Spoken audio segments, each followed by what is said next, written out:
Welcome everyone for the beginning of another glorious season of chamber music here at Chamber Music Monterey Bay. If you don't know, my name is Kai Christiansen, and it's usually my pleasure to give you a pre-concert talk. But tonight, of course, we have a very special opportunity because we're all going to experience together a world premiere, the second installment of this marvelous commissioning project from Chamber Music Monterey Bay, The Arc of Life, based on the visual work of Bill Viola, Going Forth by Day. And our composer tonight has become a very renowned composer in recent times, Kevin Putz. And again, it's our pleasure to devote this time to getting inside his mind and learning about him as a composer and about his process. I don't want to embarrass you, Kevin, but two things I noticed when I was reviewing some materials about you. This is a big year for you. You turned 40, if I'm not mistaken. Yeah. And you also won the Pulitzer Prize. That's 2012 Pulitzer Prize for your first opera. That's right.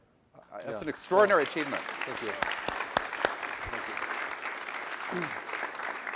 And I think for most of us, it's a treasure, if not almost a mysterious thing, to meet a living composer. Yeah. It's amazing that, again, only at the age of 40, you've written 4 symphonies, something like 7 concertos, a whole cluster of chamber music works. In fact, many of you may remember we enjoyed the world premiere of Credo, your piece of string quartet played by the Miro. I've also heard the Cyprus quartet play your Lento Assai. That's right. But so you've achieved incredible ground as a composer. Thank you. So I just want to congratulate you, and it's very exciting to have you here. Well, I'm glad to be here. Thank you. Thank you. Another thing I wanted to point out is you submitted some program notes for your piece tonight, and you're a wonderful writer. I've actually read several of your explanations of your music. Not all composers are so communicative. That's nice to hear. Actually, I really enjoy writing, and I enjoy literature, which is why I like opera so much. I think I respond to text well, and especially poetic text. And one of the questions first of all, how do you like working with John Benassi? He's a fabulous clarinet player. I love working with John Benassi. He really is just, well, all the musicians are amazing. And it was interesting just hearing the piece here in the hall over the last half hour. I realized after all the rehearsals we've done that these guys, they live to play in these halls. I mean, everything they do in rehearsal is a setup for playing in a hall like this. So their blend and their balance is just perfect when it gets in the hall. So I'm nitpicking over all these details when we're sitting in someone's living room, and they're just like, yeah, you know, wait. I mean, and they really, with tempo too, you know, that things feel slow to me sometimes. Then we get in a hall like this, and everything's perfect. So anyway. And I'm curious, during your process of composing this piece, did they influence you to change the music? Did you write it around them? Was it a malleable process?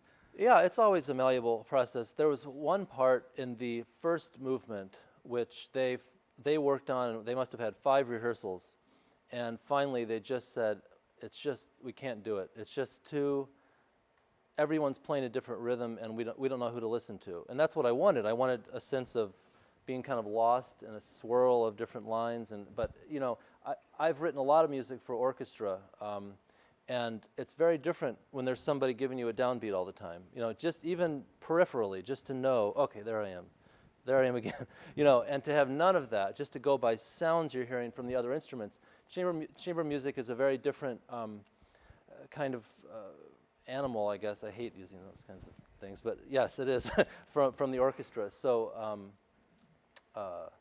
Yes, we did that was actually the main thing. It was the last third of the movement called Firebirth, which is the first movement. There's an introduction and then this first movement.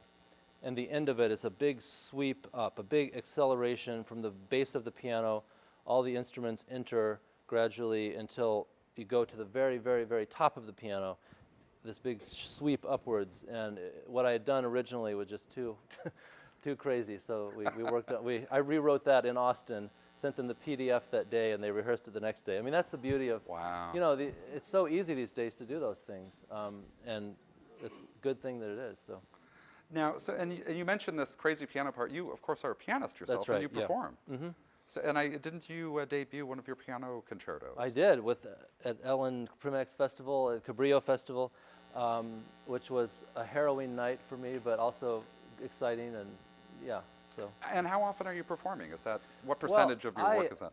I have to say I cannot do it anymore. I've tried to continue it, but I'm just too busy with composing, and I can't, to get myself up to the level, that it takes 6 or 8 weeks of practicing a lot, and physically it just, I pass it over to my colleagues who do it all the time, and I just don't believe in doing a lot of things pretty well. I want to really do well with the pieces I write. So I think that's very admirable. Mm-hmm. So tell us, we'll turn to a few questions in a minute from the audience. Maybe just set the stage for us about the piece. I think everyone here is familiar with, at least a little bit, with Bill Viola's work, and tonight, as part of the performance, you're going to have a multimedia experience that projects some of that to you. But That's right. I know in your note you talked about 5 movements that match 5 sort of panels of Bill's work. Right. And you also mentioned, which is, I think, a great thread for listeners, a kind of recurring theme, and you compared it, of course, to pictures at an exhibition. Mm-hmm. So maybe just describe the work a little for us, Sure. so we can have something to follow.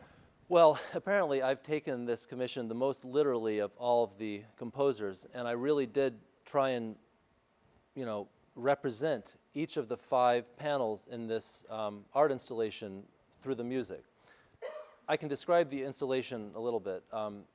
You walk into a room which is dark, and there are 5 projections. There are videos, each of them about 30 minutes long, which keep looping.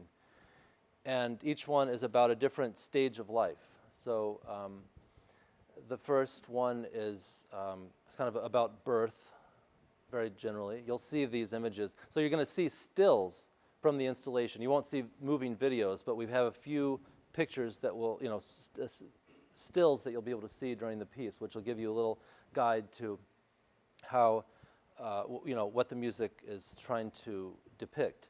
And the second one is called The Path, and it's a forest. You see a forest and a steady stream of people walking past your view, an unbroken line of people walking past across the screen. And the third is the deluge, which we looked up the pronunciation of today. Deluge. Anyway, it's interesting. It's like a street scene, a sidewalk with white apartment buildings, and you see a door open and people moving things into it up this stairway, and people are walking casually, talking on the street, and gradually you sense that they're becoming more and more panicked, like a crisis is about to happen. And eventually what happened, the crisis is, or at least represented by a huge rush of water which comes down the stairs and sort of obliterates everything and then calms. And so that's that movement. The next is the next voyage. Panel is the voyage, yes, where you have a house and someone is dying on their deathbed. There are 2 children attending, and then you see a boat at the bottom on this lake, at the bottom of the hill. Things are being loaded onto the boat, and eventually, once the man passes away, he moves to the boat with, looks like his wife, who's ready, waiting for him. They get on the boat and they sail off. So it's very, I wrote a barcarolle for that movement, which is a boat song made famous by Chopin, and it's very Chopin-esque, actually, what I wrote. It's really a piano piece. The last movement is called First Light, and it's a mountain scene where there's this emergency crew obviously searching for someone, and a mother who is sort of wraps her arms like this and is waiting for news of her loved one who is lost. Everybody eventually goes to sleep, and then you see out of this pond a figure, sort of a silvery, wet, dripping figure rising out of the water. And then the next scene is it's raining. So that's the end of the exhibit.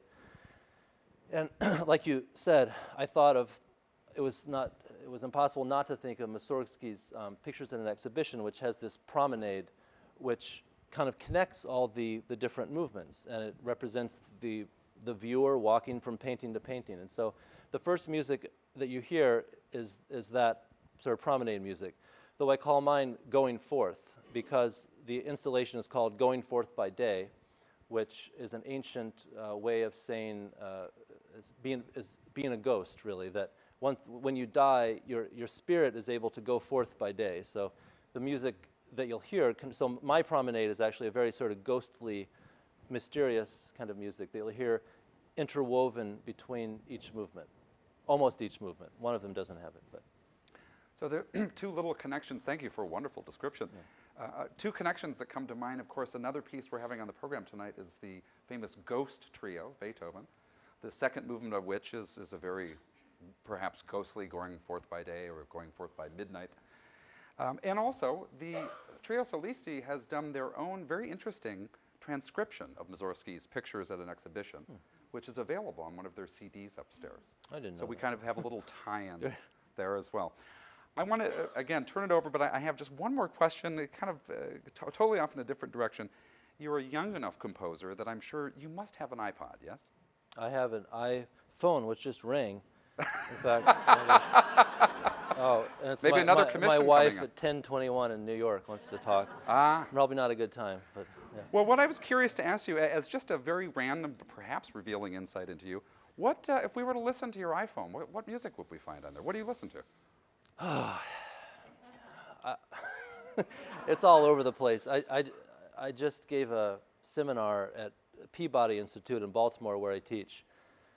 And I started, my cousin, well, second cousin, 8-year-old second cousin, I was playing ping pong with her this summer.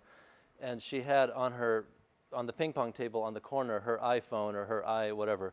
And it was playing her favorite cool hits that all the kids are listening to. And I said, "What's that? I really like that." She said, "It's Call Me Maybe. You haven't ever heard Call Me Maybe? Everybody knows Call Me Maybe." I said, "Never heard it." But I said, "This is really great. It's really great." I don't know if maybe some of you don't know it, but some of you do. So I now have that on my iPod. But I listen to, anything. I like pop music from, Paul Simon to recent stuff like that, like Call Me Maybe. And I listen to Mozart. Mozart's probably my favorite composer. I listen to Mozart operas and Bjork. I like this album Vespertine a lot. I was wondering, I noticed that was the title of one of your symphonies, yes? That's right. Is that related to Bjork's symphony. Vespertine? Yes, it's based on that. Wow. Yes. I love it. I mean, it's just all over the place. Anything that I love John Williams. I listen to film music a lot. Thomas Addis, a modern composer in Great Britain who's about my age. I love his music. Britain operas, Beethoven's symphonies. I mean, Bach, Passions. So, yeah. Well, wonderful. I was curious what you had. That's an exciting answer. And I'll wrap that up by just saying that I believe one of your reputations, one of the reasons people really enjoy your music, is you're very skillful at combining a variety of styles across the ages and integrating them in a single work. Well, if that's true, then hopefully it'll work tonight, because this piece is as varied as I could imagine. I mean, there are movements which are very challenging for the ear, but I feel that they needed to be, and then movements which are, like I said, Chopin-esque and as tonal and simple as you could imagine. But I mean, for me, it's exciting to live in this world, musical world now, where you hear everything. Everything's accessible to everybody at any moment. And so the most exciting thing you can do is to try and use a great breadth of styles and as a means of making a narrative which has real ups and downs and variety and great contrast. So that's just, it's my most, I think for a long time I was searching for a voice which was like one thing, There are composers that have that. You listen to like Philip Glass for 5 seconds, immediately Philip Glass. And eventually I found that I couldn't be that kind of composer, that I just have too many interests, and the most important thing for me is to tell a story which is hopefully powerful and is gripping, and I'll do whatever I need to do that. So, yeah. Well, it's very exciting. Again, we want to congratulate you on your world premiere. Thank you very much. Thank you. A question. Someone have a question for Kevin? Yes. Where are we going to get to hear this opera? Well, it's being done in Philadelphia in February, and there are several other companies which are, I think, close to committing to do it. Cincinnati Opera in 2014, I think. some companies in Texas. I don't know. The L.A. Opera would be great. I don't know. I don't know. San Francisco Opera would be the best, but I don't know.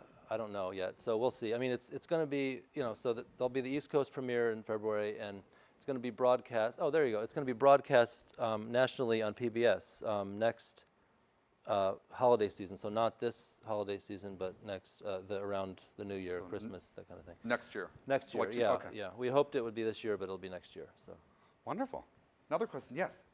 Follow-up, can you tell us about your opera? Yes. Well, it's called Silent Night. It's based on a French film called Joyeux Noël, and it's set in the First World War on the first Christmas Eve of the First World War in the trenches, based on a true story about the soldiers getting out of their trenches and having a spontaneous truce and playing soccer and sharing champagne and chocolate, etc. And so it's just it's an amazing moment in history. And ours, so it's set in 5 languages. The three armies are the Scottish, Germans, and French. We also have an Italian opera that opens the opera, and some Latin. So it was a challenge. But it's basically all men. I mean, you've got all these soldiers, but there's one, the lead soprano role is huge, and her character is a professional soprano who is involved with a professional tenor who's one of the German soldiers, and so she finds a way to get to the front to be with him, and she sings for the troops, and it's kind of like Titanic, It's like, it's an actual event, but the filmmakers put this love story on top of it, so that's kind of what we have. But yeah. And the praise for your opera is quite effusive. I mean, it seems to be very, very appreciated. Well, we'll see Very excited. see how the East Coast people deal with it. But thanks. Yeah. Yeah. Another question. You have time for a few more? Yes. Do you come from a musical family? And what are your early influences? Yeah, I come from a family who loves music and played me music on recordings. But my dad is a math professor at a small college in Michigan, and my mother taught English at a high school before she retired. So, but they played me Beethoven symphonies and things like that when I was growing up, and Dvorak and the Grand Canyon Suite and things like that. So I was really excited about it at an early age. My mom said I had birthday parties where I would drag the kids into my bedroom to play these pieces on my record player, and they all just sort of, left. But anyway, I guess apparently I was instantly, drawn to it. It wasn't something that ever had to be taught. I just was drawn to it. I think that's probably what happens to most people who get into music. They can't stay away from it. So early influences. I mean, I would say that it was those records and going to the movies and hearing scores by John Williams, and I was fascinated by the orchestra and the sophistication of the harmony in those scores that is so far beyond what most film composers do. And Now, are you thinking of Star Wars? yeah, or? everything like that. E.T., E.T. Superman, all of. I mean, I love science fiction too. At the same time, I was really into science fiction movies, and I got all the magazines and everything. But I would always try to play these scores on the piano after hearing them at the theater, and I couldn't figure out what the harmonies were, because there were some things I just didn't understand at the time. So later I did, but I guess it was that it was also inaccessible, because you would hear them in the movie and then you wouldn't be able to buy the soundtrack for several months. These days it's instantly available, but at that time it was something that I had to search for and try to find, and I couldn't figure out how he made this sound of going from this chord to that chord, and so that was exciting. So would you go see these films repeatedly to try and absorb the No, soundtrack? just once, I think. Just My parents, once? yeah, we didn't have very much money. So. So. Wonderful. How about one more question? Anyone? Yes. Have other art pieces influenced your work? Or do you have interest in art and you see that as a trend? I think the influence of art is a trend for many musicians and composers. It really hasn't been for me, I have to say. I'm much more interested in story and text. I think that's what gets me interested. But when I saw this art installation, I guess I immediately thought of the possibilities of telling a story through music. You know, in the room, you can just walk freely from video to video. So you watch one for a little bit and then go to another in any order. You know, you can keep going back and forth between all the different videos. And in a piece of music, you don't have that option. You know, you have to sit there through time. It moves, you know, the players play it exactly as it is in the music, and it moves through time without, you know, any kind of reordering. So it was fun to try and work out an order which would tell some kind of musical story, even though there wasn't a linear story that was demanded by the art installation. So. Yeah, in a way, I think that's an advantage sometimes of music, that you have precise control and time. It can be. It can yes, be. Yeah. But if it's wrong, it's really wrong. So. Yeah. So I saw one more question here. I wonder what your next project, your next challenge is going to be. I'm glad you asked that, because we Yes. have a couple in the room. This is the best story. I've been working with the Cabrillo Festival, Marin Alsop's festival, and Ellen Primek is here, the executive director, in Santa Cruz for several years, since I think 2002 or 3. And Marin's done a lot of my pieces there. And a couple of, Joe and Betty Hirsch are here, and they are both on the board of the Cabrillo Festival, and independently of one another, approached the festival to commission a work from me for their birthday anniversary, right? Yeah. So it was kept a secret for years and years. They both wanted a piece. One of them wanted an orchestra piece. The other one wanted a chamber piece. Ellen called me up and said, "What are we going to do?" And I said, "Well, I think I'd rather only write one piece." But so we combined them, because one of the chamber piece, Betty used to play flute, so we wanted to have flute in the chamber piece, but Betty wanted to have an orchestra piece. So I wrote a flute concerto. So that's fabulous. So anyway, that will be premiered. I'm working on that right now, and that will be premiered next summer on the, am I allowed to say? Good. Opening night of the Cabrillo Festival. So I'm really excited about that. It's going to be fun, just fun for all these reasons, and to tell the audience what this kind of story is, and it's going to be great. So. I like the way that turned out. That's a bit of an O. Henry kind of story. Well, they were just told, the cat was let out of the bag like 2 days ago. After 4 years of my seeing both of them and having to make up a story, you know, and try to, yeah. Well, and I wanted to mention, I'm sure all of you know, and if you don't, you should find out about the fabulous Cabrillo Festival that we're so lucky to have in the Bay Area. And it came up as I was reading more about you, because we've been lucky to have you be such a part of the Bay Area in several instances. So again, it's our great pleasure to have you here tonight and to witness this world premiere. Thank so you the very best much. of luck. Thanks. Thank you. Thank you. Thank you, everyone. Thank you.